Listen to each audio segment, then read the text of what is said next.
Yard man think and this a yard man thing. Yard man think and this a yard man thing. Yard man think and this a yard man thing. Yard man think and this a yard man thing. Yard man think and How it is a person like myself that don't take any kind of medication from the pharmaceuticals side of it would one day now have to be forced to take a vaccination. I will accept death first before I take a vaccination. And this is my personal thing. This ain't have nothing to do with nobody. I ain't trying to tell nobody what to do, but I telling myself what I will accept and why I'm gonna accept. So don't come to force nothing for me. They would tie Rastafari here together and make one run so and one run so until the locks pop. Right? We have been shaved with glass bottles that the police broke at the side of the road and just shave off your head, cutting up all your skull. Each one has a responsibility to take unnecessary precautions and care for themselves. This is the real revolution. Without this here, we can't fully ain't got nothing to fight with, nor fight for, because that the earth is everything. But we've been fed for generations by other people. Rastafarians have been ostracized for decades for their herbs and fundamental beliefs. The acceptance over time by more of society has encouraged the Rasta position. More recently, the government of Barbados legislating the use of cannabis for sacramental use by Rastafarians can be seen as a step in a positive direction.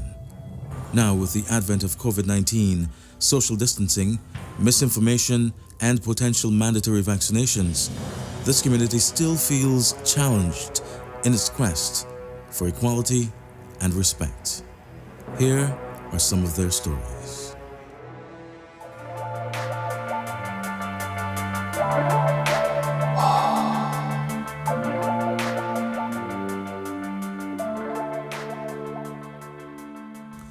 This is Simba Akoma. He joined the Rastafari movement 30 years ago from a black liberation perspective whilst at college in Toronto.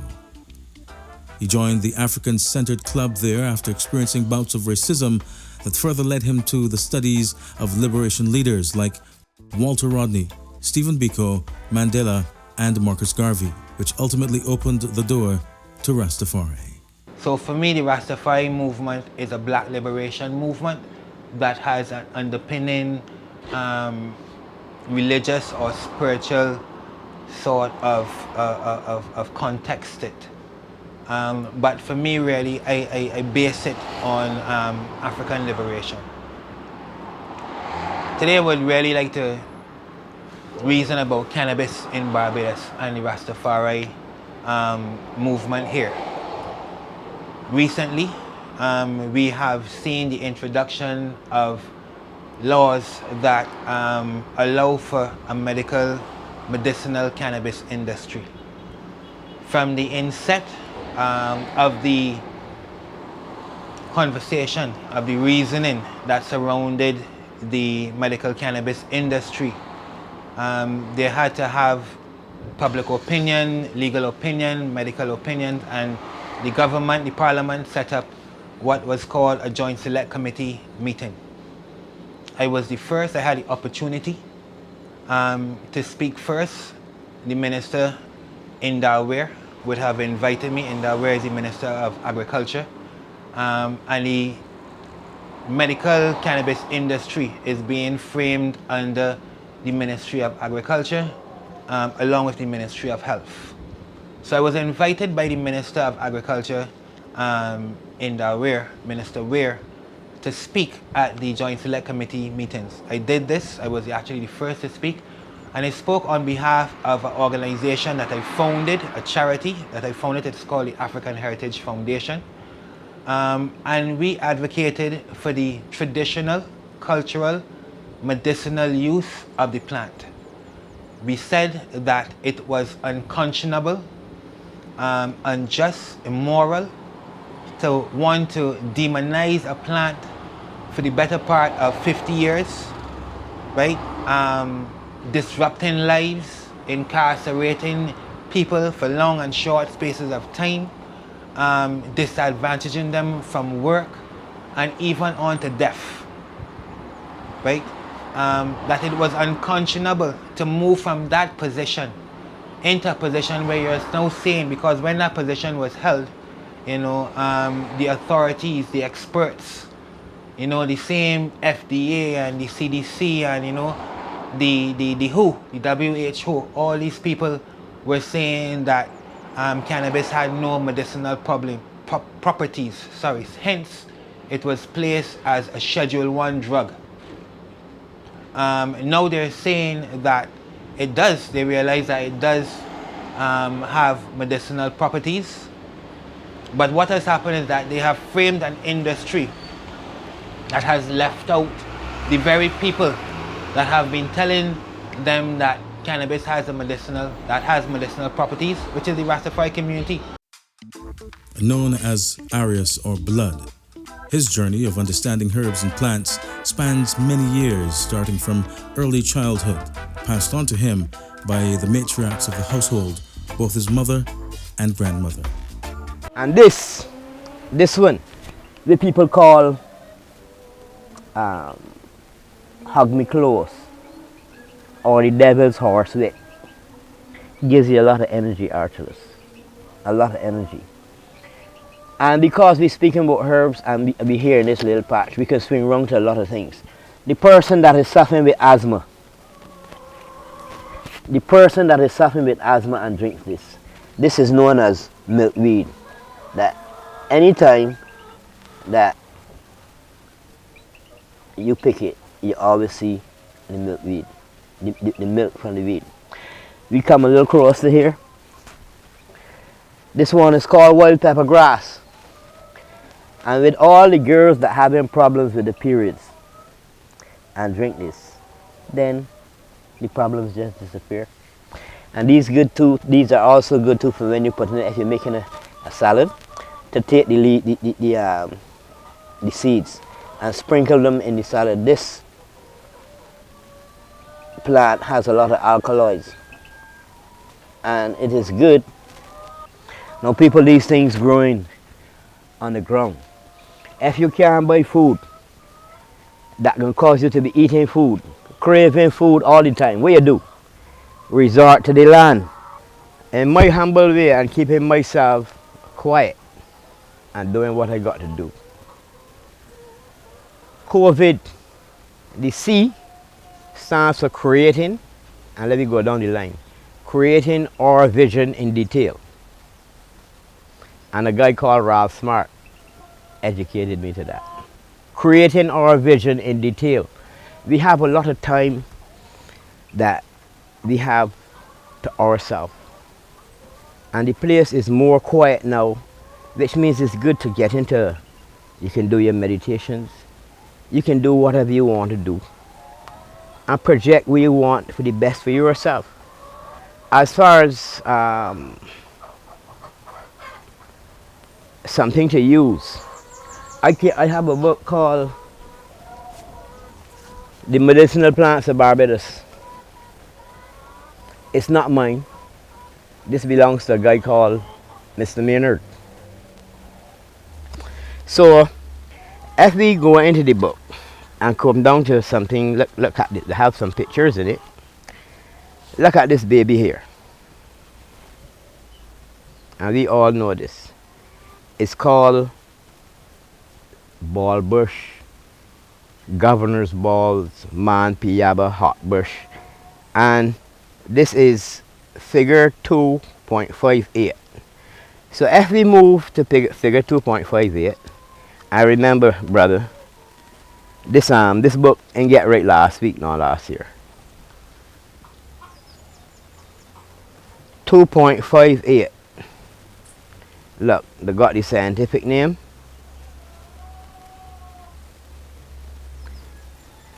They have the Barbadian common name, which is lionhead, man piaba, ball bush, hot bush.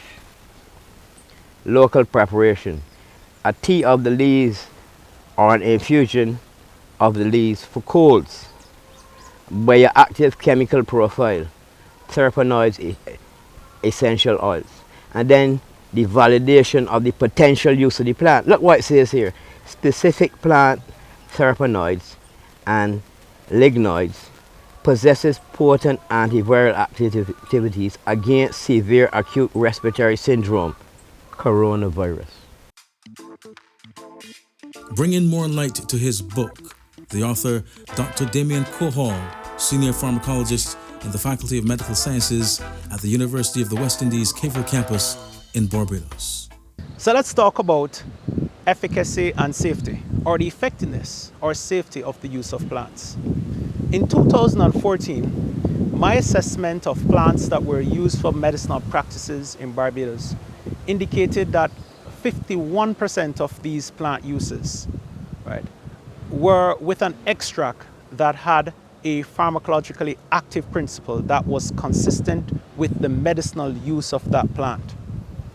In 2021, for the second edition of Medicinal Plants of Barbados, we were able to show where that 51% had increased up to 85%.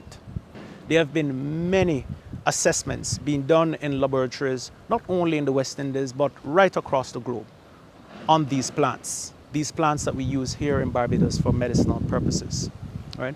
So up to 85% of the plants that are used, that have been used traditionally and are still being used in common modern day Barbados, have active pharmacological principles that are associated with medicinal effects. But I know there is still some questions or doubts about the effectiveness of these plants. We have sufficient evidence which could certainly carry these plants into further scientific exploration, potentially into clinical development, where new compounds can be derived from these plants to become pharmaceutical products. Right? We also know that the plants used in their raw form over the period of time has generated sufficient evidence which speaks to their effectiveness and also their safety. A lot of persons criticized our ancestors and said that the means by which our ancestors identified the use of these plants, that it was not scientific. But what is science, I ask you? Science is making repeated observations and drawing inferences from such. Our ancestors have made many observations of their use of these plants and have drawn their inference. And who are we to question their scientific approach of their methodology? We know that there are a lot more controlled scientific means with randomized controlled trials that are used for the approval of pharmaceutical products. But the approaches by our ancestors may not necessarily have been as controlled, but information gathered over such a long period of time certainly points towards some effectiveness of these uses. We should also be very careful in terms of the wholesale use of these plants without getting consultations from persons who are endowed with the knowledge, right? Because plants have compounds which are pharmacologically active, just like pharmaceuticals, and can have adverse effects, and can also bring about drug interactions if taken with other herbs and other conventional medicine.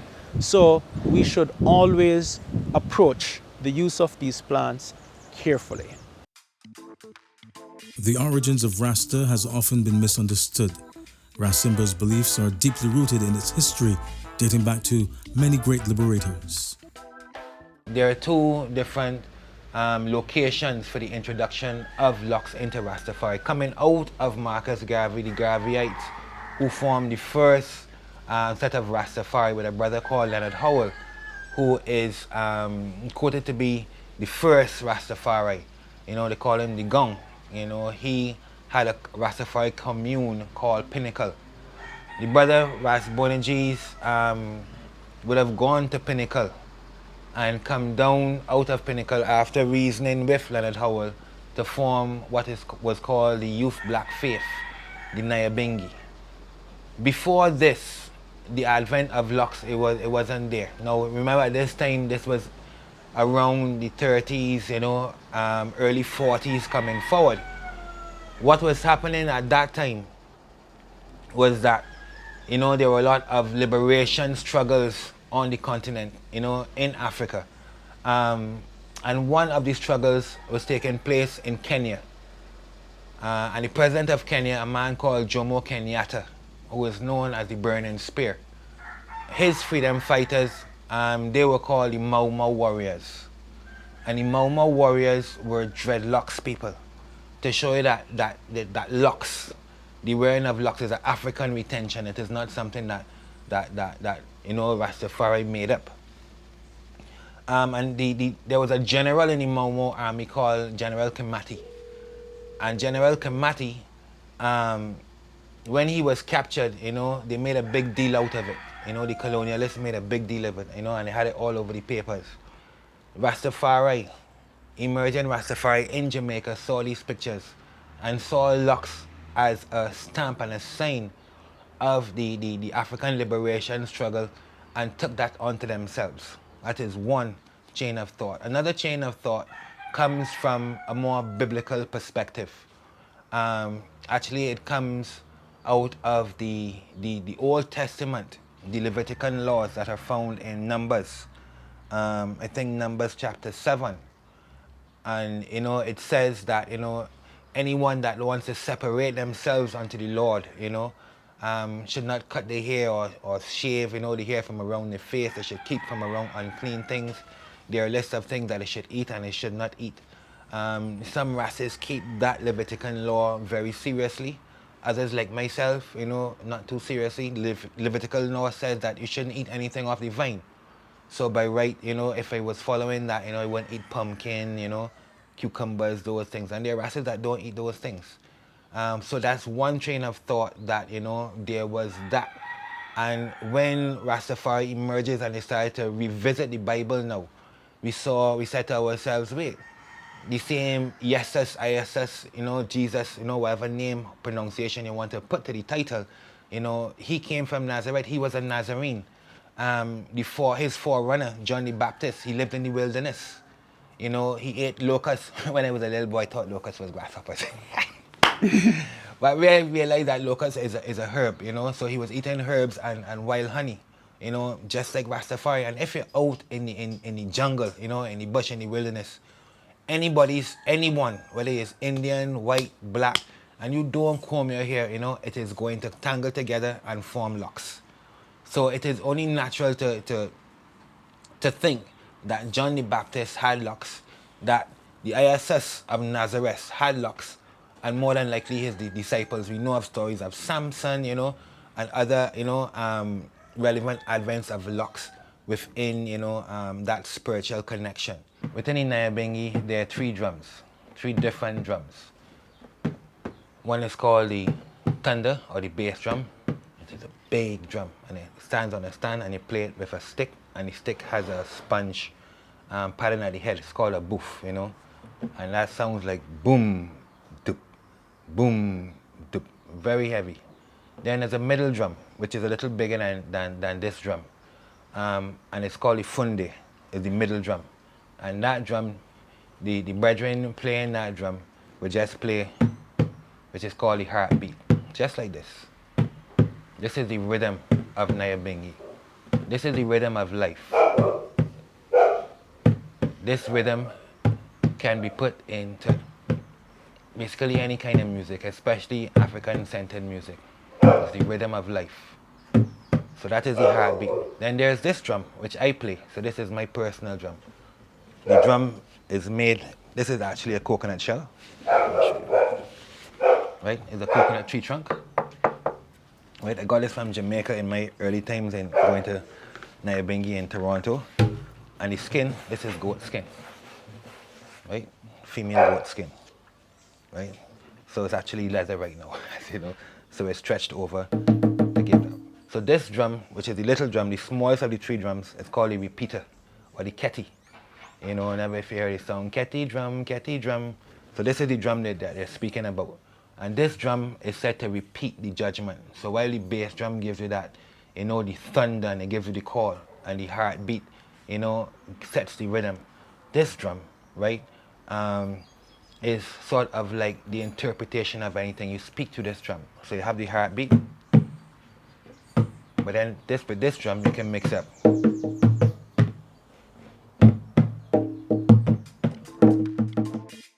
At the Nyabingi or Groundation, there are two fires built. One is a small fire which sits on a small altar in the tabernacle. The other, a bigger one, which stands in the entrance of the tabernacle. This is where you pass the judgment fire. Before the bingi starts, there is a ceremony of the lighting of the fire. Particular psalms are read by the priest before he lights the fire. The ones gathered circle the fire 7 times, chanting before entering into the tabernacle to commence the Isis. This is an extremely important part of the celebration and observances before every groundation or bingi. Particular wood which does not create too much smoke is chosen. No one is allowed to trouble the burning wood unless to light their sacrament. Everyone is allowed to place a piece of wood onto the judgment fire, closely watched by the firekeeper who makes sure the fire is burnt all throughout the celebration. Most celebrations pre-COVID would go on for 3 to 4 days. So hot and mystical is this judgment fire, not even the pouring rains would out it.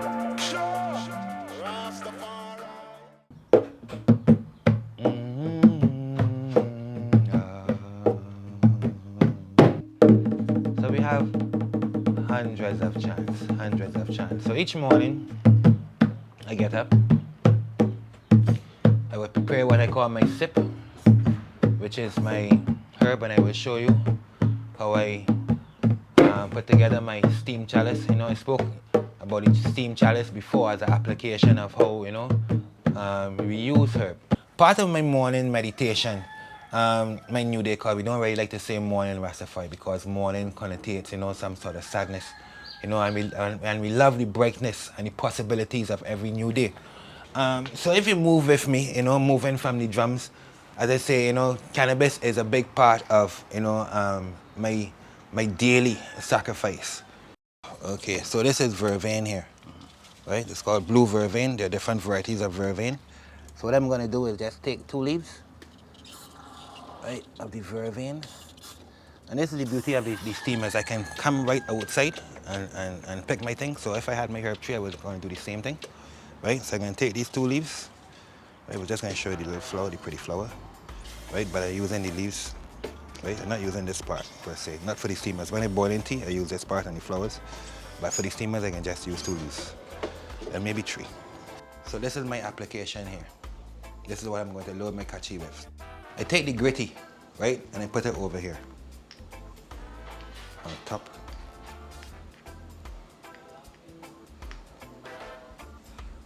So this is how it looks. You see the little holes? So everything underneath here. So the next important part, so I have this here.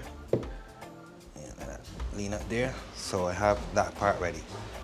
I can put this in water, cool it down, right, and then put it in other water, and it's the same activated charcoal. I can even actually eat a piece of it. You have to be very careful what you're doing because these stay lit. All right, so you have your kachi and it is loaded with your hot coals.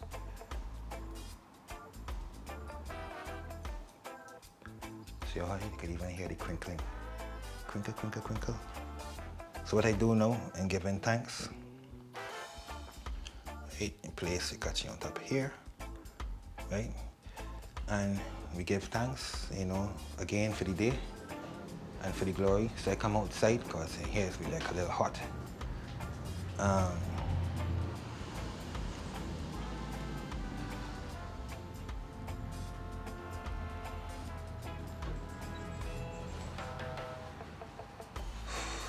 And give thanks.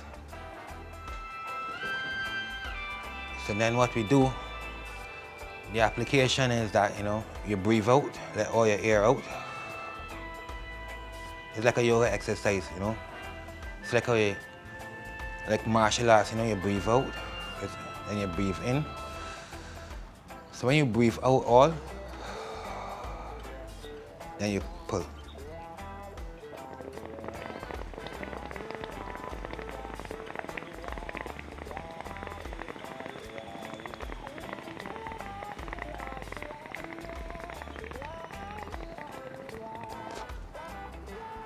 So I can taste the garlic, I can taste the rosemary. And what you have here is not fire touching the herb, because remember you have the thing blocking it called the gritty. So you have the heat And the heat now is taking out the properties and filtering it through the water so you can take it in within a medicinal application.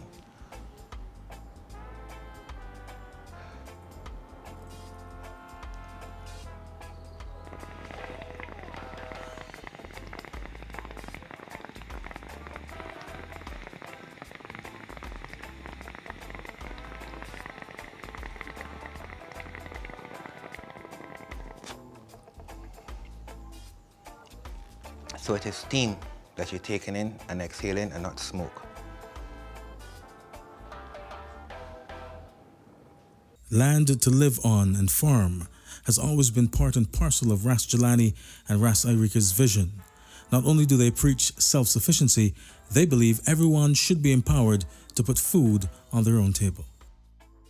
Yeah, I cleaning some of the others and squash and preparing now for some sweet peppers and things to put in the ground.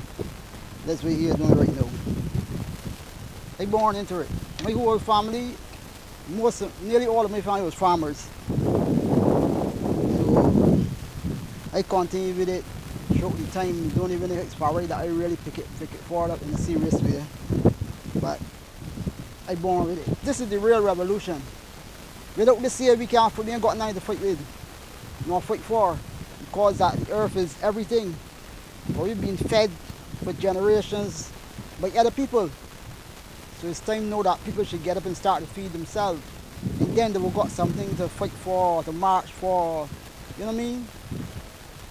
So this is life, this is really revolution lies. There's no freedom without this.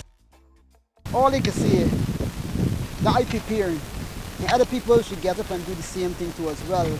Because I can only speak for myself and my family, but other people should do likewise. And if other people do it, then now you will see a light at the end of the tunnel. But if people don't get up and do it and continue to be dependent upon other people for the survival, that is where that we can all be down. And all be under the table, eating the crumbs instead of sitting at the dining table, other people making decisions for ourselves, other people. Food security is vital, very important for a greater future, a brighter tomorrow. Maybe I'm not here, but they know and they see what I am doing and they acknowledge it and hold on to it as well. Don't matter what you have, don't matter how big your career is, you should always have a piece of land to deal with.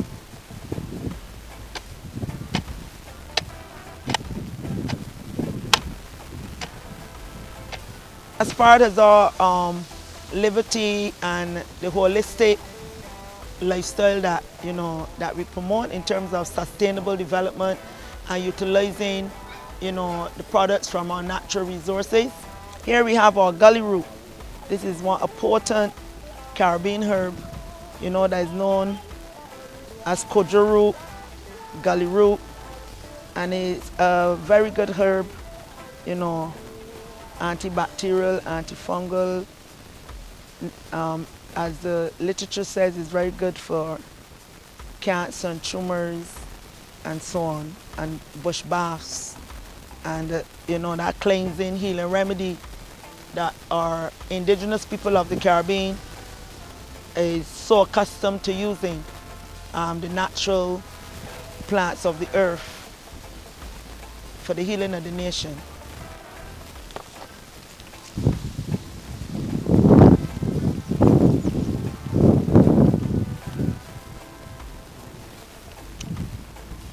Over here we have a variety of culinary herbs. We have the parsley,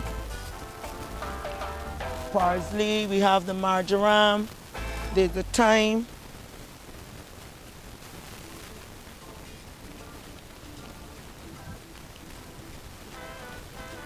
then we also have celery. We grow a lot of celery out here. And also there's what you call coriander or cilantro. And as you say, all these herbs, that's culinary herbs used in soups and seasonings and so on.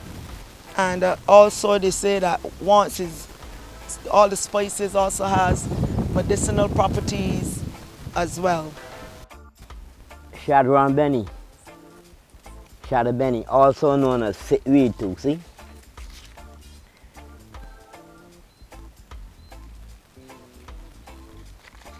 Now this flavors your food like something else. And we talk about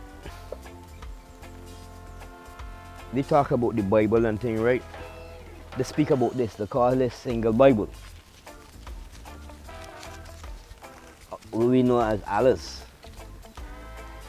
And this little baby here, this is known as Cupid paintbrush, or we're custom calling it South Sissel to give the rabbits. Now this is South Sissel here after it has reached a matured state, right? The old people tell us to get greens. You must have your greens. So you know what greens represent, Archelaus? Green represents something called chlorophyll. That when it gets into your body, it then goes into the bloodstream as oxygen. Look at the green that comes from that. This is what the old people have been telling you to make sure and get your greens, because then, if you remember, then this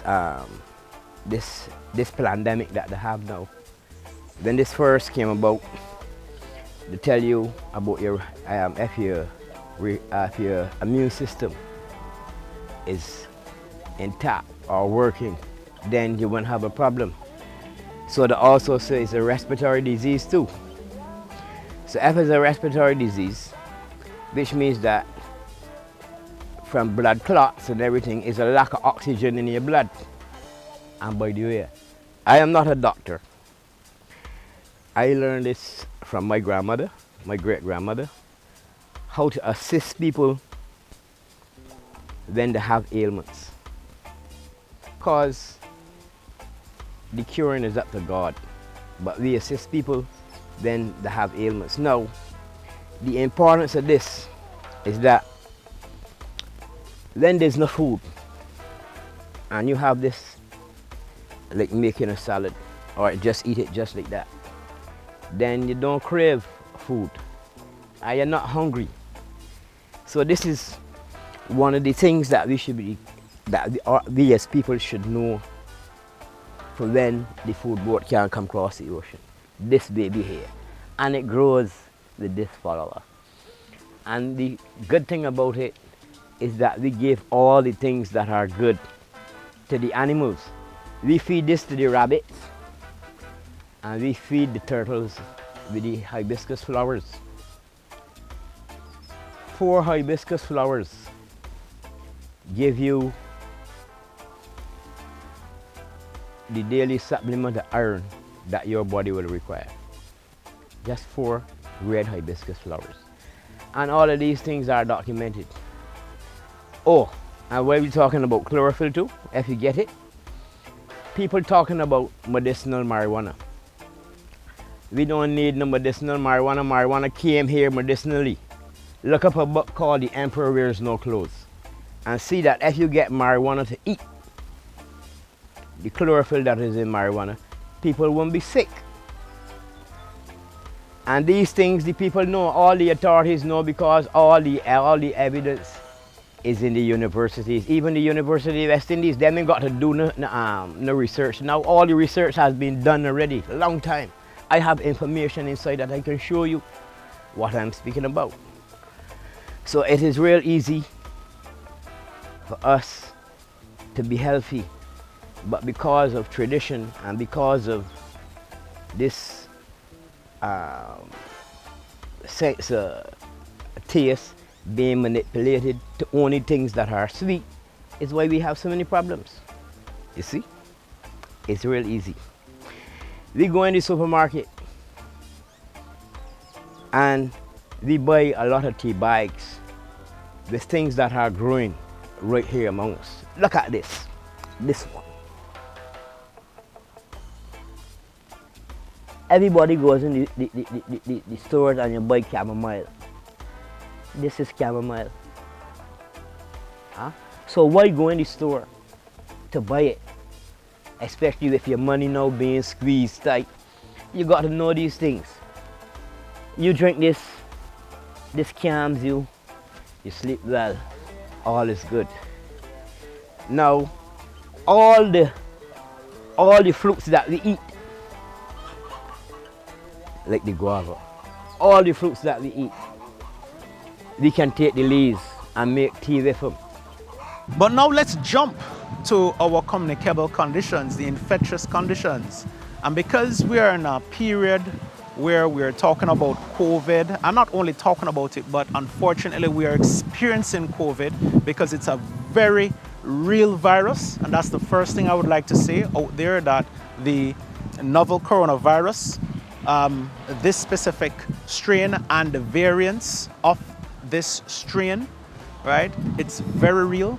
And of course, it not only infects us, but it pays particular attention on our respiratory system, one of the most important systems in our body, right? Because the respiratory system facilitates our ability to take in oxygen, right? To oxygenate our blood, to essentially lead to the viability of all our cells and tissues. So while the COVID virus infects and leads to inflammation of our lungs and our airways, that itself can have repercussions for our entire body. Let's talk about some popular local antiviral plants. You have vervain, right?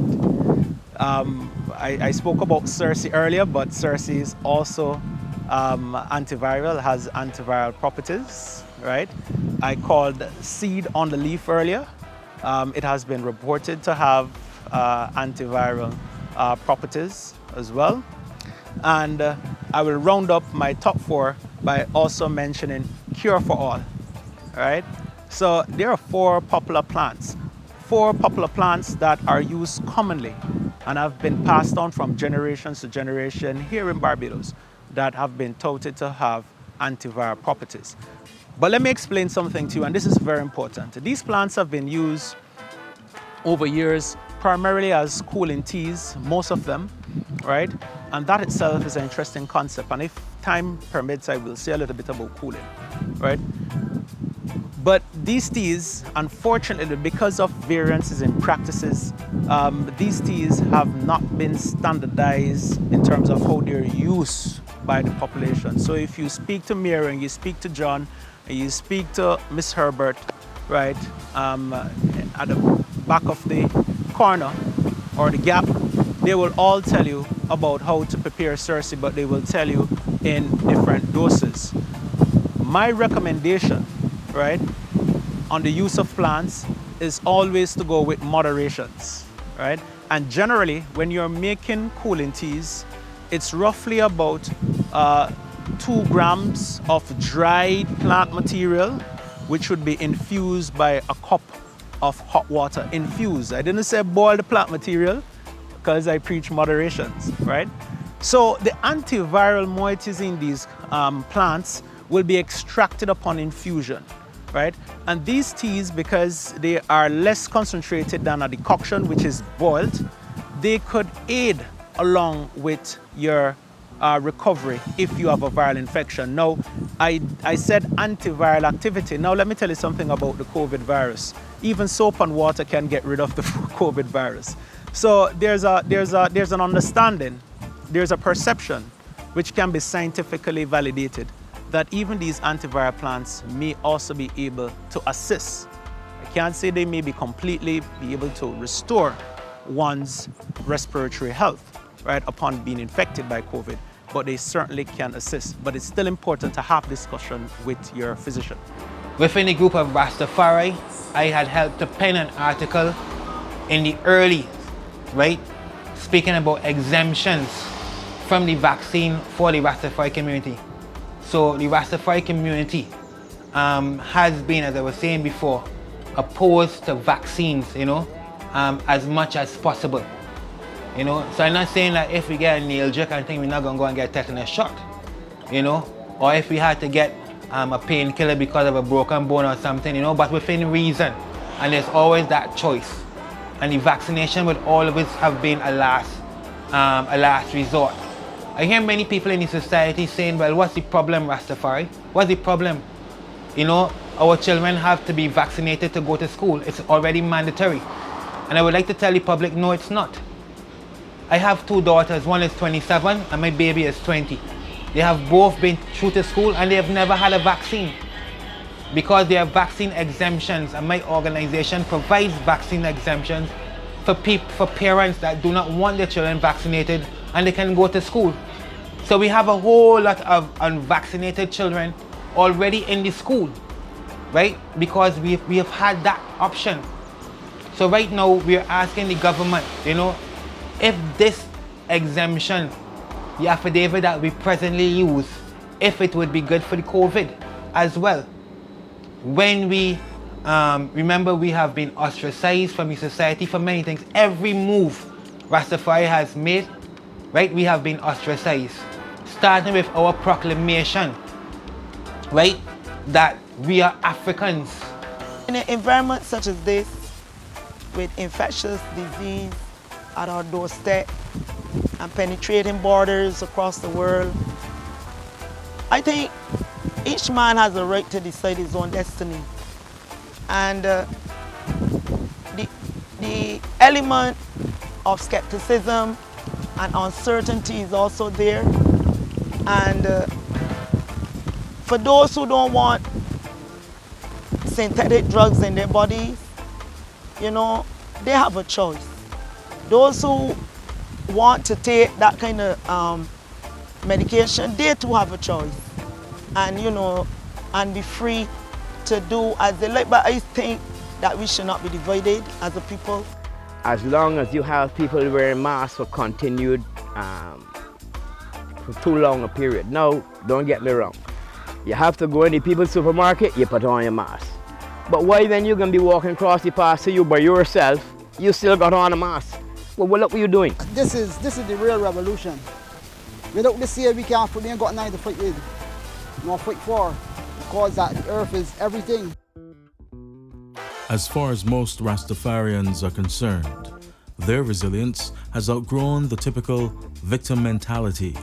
Their truth has always been consistent with liberty, free choice, and respect.